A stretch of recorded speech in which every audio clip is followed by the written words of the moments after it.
Bíblia etíope. Sim. Então a igreja etíope é um ramo, você sabe. Você tem essas diferentes denominações abrangentes da cristandade. Você tem hoje protestantes ortodoxos orientais, coptas, católicos romanos e então a igreja etíope. Dizem que a história é escrita onde todos estão olhando. Jerusalém, o monte do templo, o centro da profecia. Mas e se tudo o que nos ensinaram for apenas metade da história? E se a relíquia mais sagrada da história da humanidade? A Arca da Aliança deixou aquela cidade há 3.000 anos e desapareceu. Não perdida, mas deliberadamente escondida. Esta noite seguimos a trilha através de desertos e montanhas, até um reino que desafiou todos os impérios, preservado por monges que dedicaram suas vidas ao silêncio, guardado por tradições que o Ocidente jamais viu. A questão não é se a arca existe. A questão é se ela se moveu. Deus se moveu com ela. E será que o capítulo final da história está se desenrolando em algum lugar onde o mundo se esqueceu de procurar a arca que escolheu a Etiópia? A história da Etiópia não começa com o cristianismo. Não começa com missionários, conversões coloniais ou uma fé importada de terras estrangeiras. Começa com uma aliança, e a aliança começa com uma rainha, cujos passos ainda ecoam nas escrituras e lendas. Seu nome era Maquita. A história a recorda como a rainha de Sabá, uma soberana, cujo poder se estendia pelas rotas do incenso no chifre da África, cujas frotas mercantes dominavam o comércio no Mar Vermelho e cuja riqueza fazia os reinos vizinhos sussurrarem de inveja. No entanto, o país que reivindica com mais veemência a rainha de Sabá é a Etiópia. Sim, fica um pouco mais longe de Israel do que o Iêmen. Também não tem saída para o mar, graças ao atual território da Somália. Ela tinha tudo o que um governante poderia desejar: ouro influencia exércitos e a lealdade de nações. E, no entanto, quando chegaram até ela, rumores de um rei em Jerusalém, cuja sabedoria podia transpor o véu entre o céu e a terra, ela não enviou embaixadores para investigar. Ela foi pessoalmente. Pense no que essa jornada exigiu: meses de viagem por alguns dos terrenos mais inóspitos do planeta. Desertos que engoliam caravanas inteiras. Passagens de montanha, onde um único passo em falso significava a morte. Ela não estava em busca de acordos comerciais ou alianças militares. Ela estava em busca de algo muito mais perigoso. Ela estava em busca da verdade. As escrituras registram sua chegada nas crônicas reais de Israel. A tradição etíope preserva o que aconteceu em seguida, a parte que o mundo ocidental nunca aprendeu a lembrar.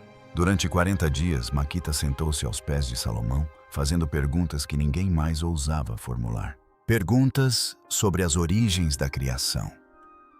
Perguntas sobre a natureza da presença divina. Perguntas sobre o futuro que Deus havia escrito para o seu povo. E Salomão respondeu-lhe, como se estivesse lendo pergaminhos ainda não escritos, como se o próprio céu lhe sussurrasse ao ouvido. Mas algo mais aconteceu durante aqueles 40 dias. Algo que desviaria a arca da história sagrada para uma direção que nenhum império havia previsto. Quando Mica retornou à Etiópia, ela não estava sozinha. Ela carregava em seu ventre o filho de Salomão, um filho que seria chamado Menelik, cuja linhagem remontava a Davi passando por Abraão, e avançava para um destino que nenhum profeta havia previsto completamente. É aqui que a identidade da Etiópia é forjada. Não como um convertido distante enxertado na árvore genealógica de alguém, não como uma adição posterior a uma história já completa, mas como uma nação entrelaçada na aliança de Israel, no nível do sangue da linhagem e do propósito divino. Menelik cresceu nas terras altas, moldado pela fé nas montanhas e pelo mistério ancestral. E quando atingiu a maioridade, fez o que os filhos fazem. Foi encontrar seu pai. Viajou para Jerusalém para ficar diante do rei que nunca o criou, para olhar nos olhos do homem cuja sabedoria guiara sua mãe através dos desertos. Diz a tradição que Salomão chorou ao vê-lo. Mas os anciãos de Israel não choraram. Tremiam porque diante deles estava um jovem que carregava toda a autoridade de Salomão em sua postura, a perspicácia de Salomão em seu olhar, a reivindicação de Salomão em seu próprio sangue. e temiam o que sua presença significava para o futuro de sua nação. O medo sempre distorce a verdade. O medo sempre tenta reescrever o destino, mas o destino não se apaga tão facilmente. No dia em que Menelik se preparava para retornar para casa, algo aconteceu que remodelaria a trajetória da história sagrada. A Arca da Aliança, o trono dourado da presença de Deus, deixou Jerusalém. Os estudiosos ocidentais chamam isso de lenda, a Arca da Aliança. A Arca da Aliança é provavelmente um dos mistérios mais bem guardados do mundo atual. Sabemos disso de acordo com a descrição bíblica. Na Etiópia, o termo usado é transferência. Não roubo, mas comissão. Não furto, mas realocação. Menelik não roubou a arca. Ele a carregou porque foi escolhido para isso. E quando retornou ao solo etíope, a aliança o acompanhou para nunca mais voltar. Sião se moveu. A arca na África. Para entender a importância da reivindicação da Etiópia, é preciso primeiro compreender o que a arca realmente representava. Na imaginação hebraica, a arca não era um símbolo, não era um artefato histórico. Não era um baú decorativo carregado através de desertos para causar impacto. A arca era a presença à proximidade viva, aterradora e transformadora do próprio Deus. Onde a arca repousou, Deus repousou. Onde a arca se moveu, Deus se moveu. Onde a arca estava presente, Israel prevaleceu. Onde ela estava ausente, Israel caiu. Portanto, uma pergunta deveria perturbar todo estudante das Escrituras: se a arca deixou Jerusalém, a presença de Deus a deixou. A Etiópia. As respostas são imediatas e sem hesitação. A resposta não é sussurrada em artigos acadêmicos. Ela é proclamada em cânticos manuscritos e na memória. Sião é onde a arca repousa, não onde o templo costumava ficar. A Etiópia não reivindica uma relíquia. A Etiópia reivindica um trono. Considere o que sobreviveu neste reino montanhoso, enquanto o resto do mundo evoluía, se reformava e reescrevia suas tradições. Os cristãos etíopes ainda praticam o jejum no estilo kosher, abstendo-se de alimentos proibidos pela antiga lei mosaica, não por imitação, mas por herança. Seus sacerdotes ainda cantam em gaélico, uma língua sagrada mais antiga que o latim, cujas sílabas ecoam os tons do antigo culto hebraico. Sua liturgia não é uma reencenação de algo perdido, é a continuação de algo que jamais foi interrompido. Todos os anos, durante o festival de Sig, comunidades inteiras sobem altas montanhas para renovar a Aliança do Sinai. Elas não estão encenando a história, estão participando dela, recriando o que Israel fez diante da arca, curvando-se não a uma memória, mas a uma presença que acreditam ainda velar por elas. E então há o monge, escondido atrás de muros de pedra na antiga cidade de Axon, invisível para o mundo exterior. Um homem dedica toda a sua vida a guardar a arca. Ele entra no complexo do santuário e nunca mais sai. Nunca se casará. Nunca mais andará livremente. Sua voz envelhece cantando os mesmos salmos que os levitas cantavam em Jerusalém. Quando morre, outro toma o seu lugar. Isso se repete há séculos, uma corrente ininterrupta de guardiões solitários que mantém vigília sobre o que a Etiópia chama de trono de Deus na terra. Ele não guarda uma peça de museu. Ele guarda uma presença viva. Enquanto arqueólogos ocidentais vasculham cavernas e ruínas em busca de... Apesar das pistas, a Etiópia nunca se juntou à caçada. Eles nunca precisaram. Eles sabem onde a arca está. Sabem disso há 3.000 anos. E se isso for verdade, se a arca realmente repousa em solo africano, então cada profecia sobre Sião, cada promessa de restauração, cada visão de nações afluindo para o monte do Senhor, pode estar apontando para um lugar que o Ocidente nunca pensou em procurar. O calendário oculto de Deus. Para a maior parte do mundo, o tempo é uma medida neutra, números num relógio, meses organizados em sequência, um calendário herdado sem questionamentos. Mas na Etiópia, o tempo não é um sistema. O tempo é um santuário. Embora quase todas as nações da Terra usem o calendário gregoriano, a Etiópia segue um ritmo diferente.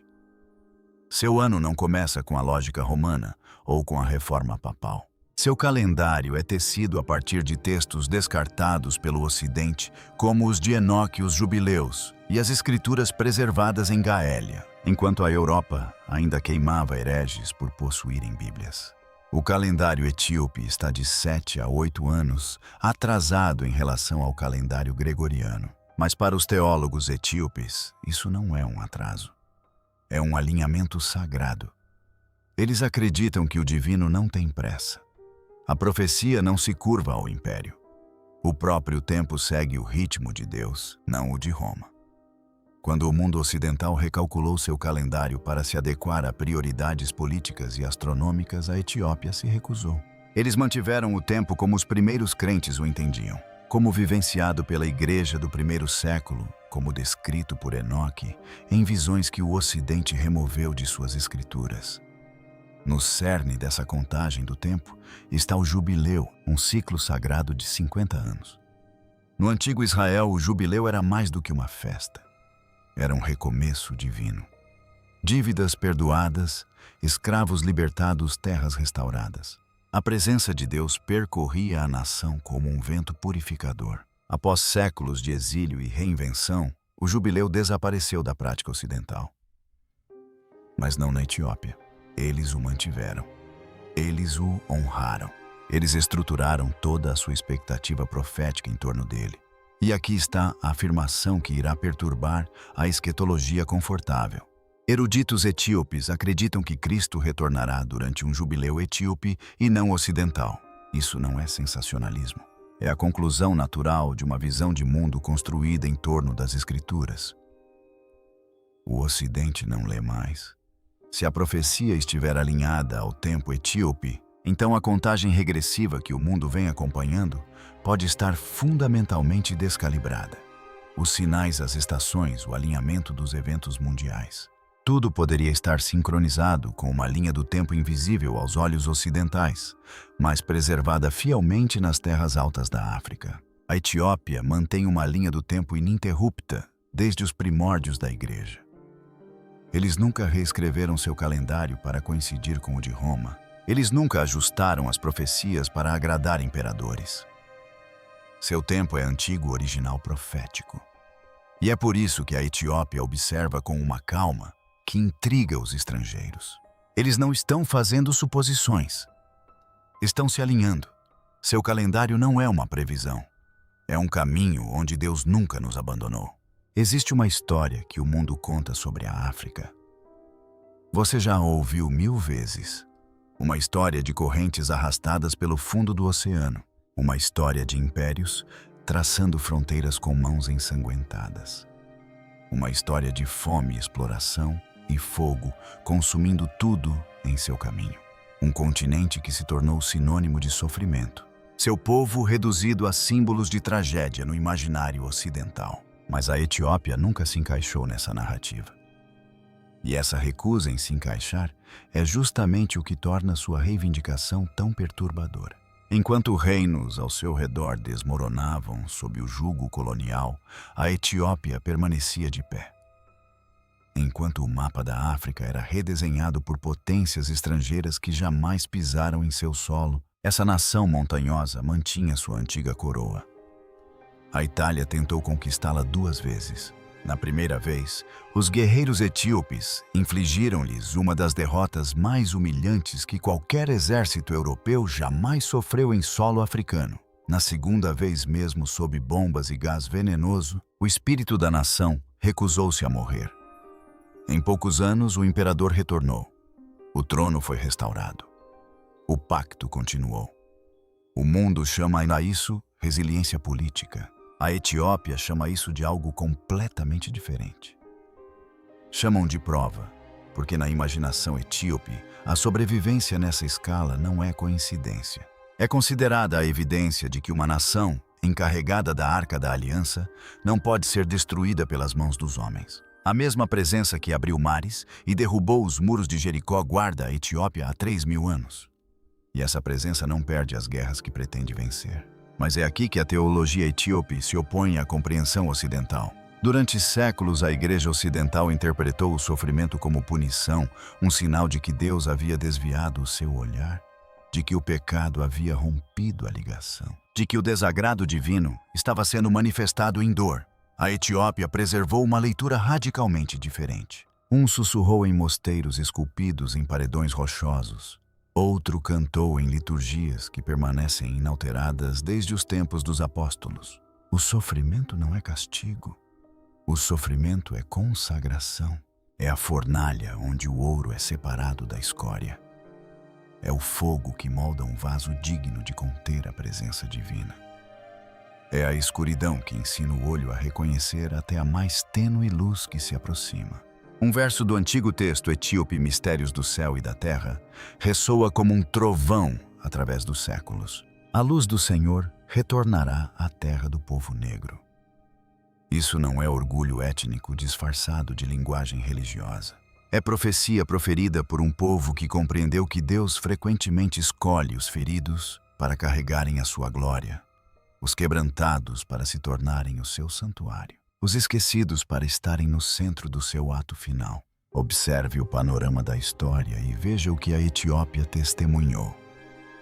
A escravidão exaurindo as costas, impérios engolindo nações inteiras, línguas apagadas, linhagens despedaçadas, identidades sepultadas sob nomes e deuses estrangeiros. E, no entanto, em meio a tudo isso, um reino permaneceu, ferido, mas inabalável, pressionado por todos os lados, mas jamais esmagado, cercado pelo fogo, mas jamais consumido. Teólogos etíopes afirmam que o sofrimento aguça os sentidos espirituais. Uma nação que caminhou pelo vale da sombra da morte durante séculos desenvolve ouvidos sintonizados com frequências que os acomodados não conseguem ouvir. Reconhecem os passos de Deus porque passaram gerações escutando no silêncio entre as tristezas. Eles conhecem a essência da libertação porque experimentaram sua ausência e sobreviveram. É por isso que a Etiópia preservou o que o resto do mundo abandonou. O calendário sagrado, a língua ancestral, os 81 livros das Escrituras, a liturgia ininterrupta que remonta à igreja primitiva. Essas não são as conquistas do conforto. Esses são os frutos da perseverança. E se o sofrimento for realmente uma preparação e não uma punição? Então a Etiópia acredita ter sido moldada ao longo de milênios para um momento que o mundo ainda não testemunhou. Uma visitação que justificará cada lágrima e redimirá cada ferida. O templo secreto da Etiópia. O mundo prende a respiração aguardando um sinal. Vemos isso nas manchetes, nas prévias de documentários, nas especulações febris dos fóruns de profecias por toda a internet. Todos estão de olho em Jerusalém. Todos aguardam o momento em que as escavadeiras começarão a trabalhar no solo sagrado e o terceiro templo começará a ser erguido. A suposição se cristalizou em certeza. Quando aquelas pedras antigas forem recolocadas, a contagem regressiva final começará. O fim da história depende de licenças de construção e negociações políticas em uma cidade disputada.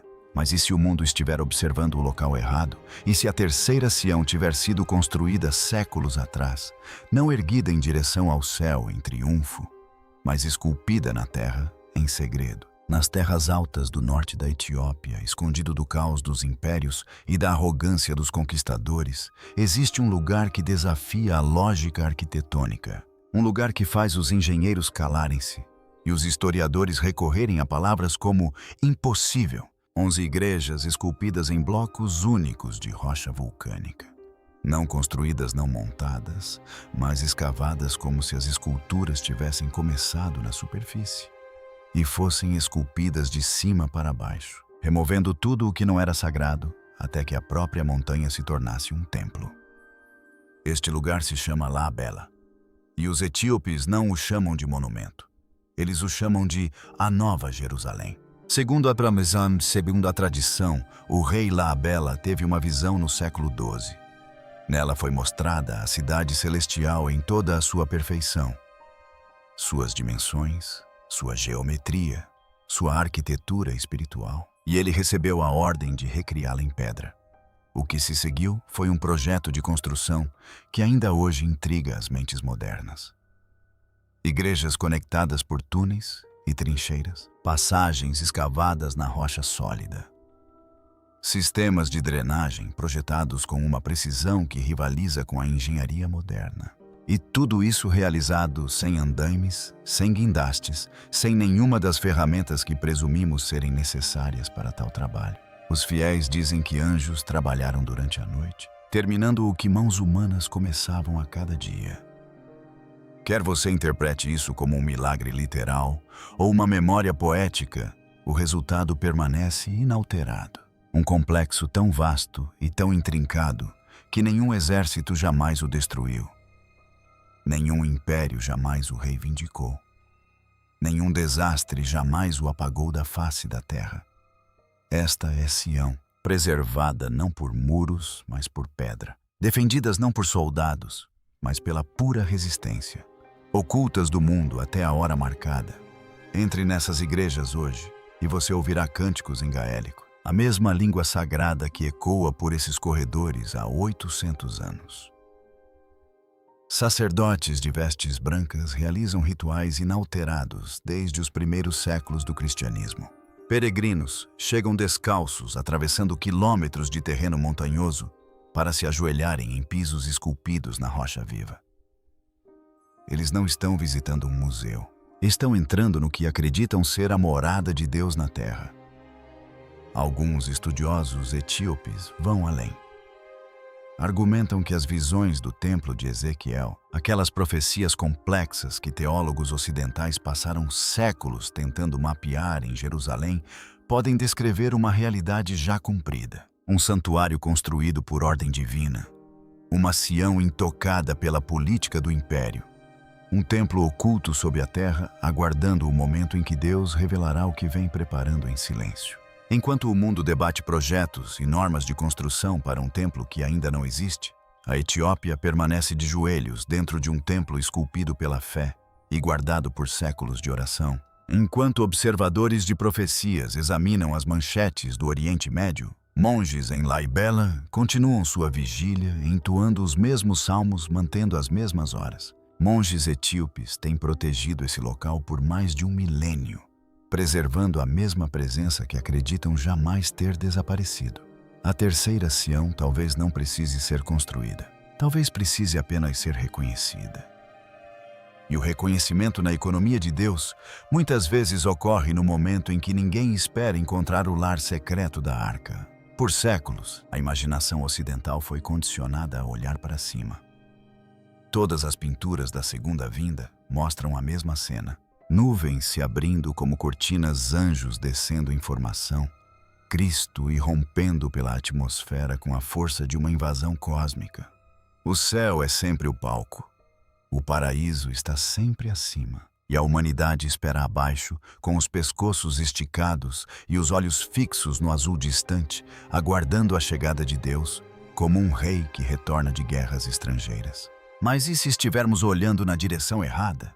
A profecia etíope preserva uma visão diferente, que não contradiz as escrituras, mas as expande para além da perspectiva familiar.